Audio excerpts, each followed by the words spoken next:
তো হ্যালো বন্ধুরা, আমি এখন আমার মিনি কিচেনে পাতাকপি রান্না করবো। দেখো, প্রথমে আমি ওগুলোকে পিস পিস করে কেটে নেব।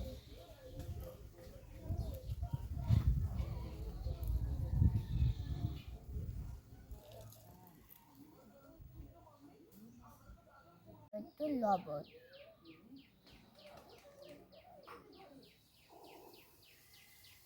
লবণ, দিয়ে দিলাম।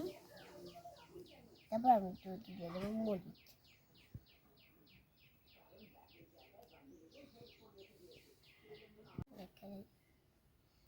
তো আমার কয় সেকেন্ড হয়ে গেছে, এবার আমি এগুলোকে নামিয়ে নেব।